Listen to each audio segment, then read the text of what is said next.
I'm sure, as most of you already know, tonight, a few miles from the Pentagon, it was damaged. I have a message for our military. Be ready. I have called the armed forces to alert, and this is the reason. The hour is coming when America will act, and you will make us proud. This is not, however, just America's fight. And what is at stake is not just America's freedom. This is the world's fight. This is the citizens' fight. This is the fight who all believe in progress, and pluralism, tolerance, and freedom. We ask every nation to join us. We ask and will need help from the police forces, intelligence services, and banking systems around the world. The United States is grateful that many nations and many organizations have already responded with sympathy and support. Nations from Latin America to Asia to Africa to Europe and Islamic world. Perhaps the NATO Charter reflects the best attitude in the world. An attack on the civilized world is rallying on America's side. They understand that this terror goes unpunished. Their own cities, their own citizens may be next. Terrorism, unanswered, can not only bring down buildings, it can threaten the stability of legitimate governments. And you know what? We're not going to allow it. America is asking, what is expected of us? I ask you to live your lives and hug your children. I know many citizens have fears tonight, and I ask you to be calm and resolute, even the facing of continuing threat. I ask you to uphold the values of America and remember why so many have come here. We're fighting our principles, and our first responsibility is to live by them. No one should be singled out for unfair treatment or unkind words because of their ethnic background or religious faith. I ask you to continue to support the victims of this tragedy with your contributions. Those who want to give us can go to the central source of information to find the names and groups providing direct help in New York, Pennsylvania, and Virginia. The thousands of FBI agents who now are at work and investigating may need your cooperation, and I ask you to give it. I ask for your patience with the delays and inconvenience that may accompany tighter security for your patience and will be a long struggle. I ask for your continued participation and confidence in America's economy. Terrorists attacked a symbol of American prosperity. They did not touch its source. America is successful and become hard at work in creativity and enterprise for our people. These were the true strengths of the economy before September 11th, and they are still our strengths today. And finally, continue praying for the victims of the terror and their families.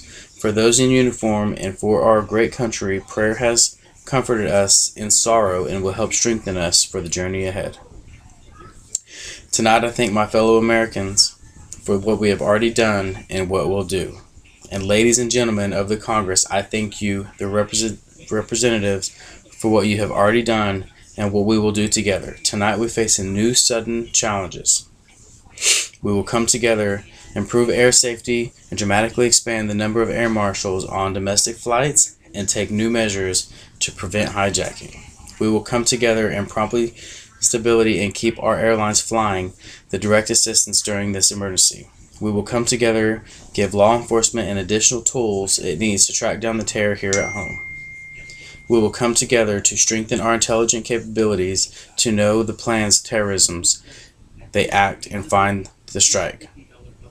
Tonight we welcome two leaders who embody the extraordinary spirit of the New York Governors George Pataki and Mayor Giuliani.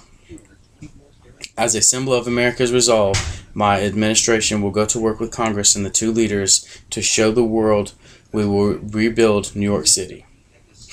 After all that has just passed, all the lives that are taken and possibilities, the hopes that died with them, and the natural to wonder America's future and won't fear. Some speak of an age of terror. I know the struggles ahead and dangers to face, but this country will define our times, not be defined by them. As long as the United States of America is determined and strong, we will face the age of terror. This will be an age of liberty here across the world. Great harm has been going to us and done to us. We have suffered great loss. In our grief and anger, we have found our mission at our moment. Freedom and fear at war. The advance of human freedom, the great achievement of our time, and hope every time depends on us. Our nation's generation will lift the dark threat of violence from our people and our future. We will rally the world caused by our efforts, by our courage. We will not tire, we will not falter, and we will not fail. It is my hope that in the months and years and lives ahead, we return almost back to normal. We'll go back to our lives, routines, that is all good. Even grief records with time and grace. But our resolve must not pass. Each of us will remember what happened that day and to whom it happened. We will remember the moment the news came and where we were and what we were doing. Some will remember an image of a fire or story or rescue. Some will carry memories of his face, a voice gone forever. And I will carry this.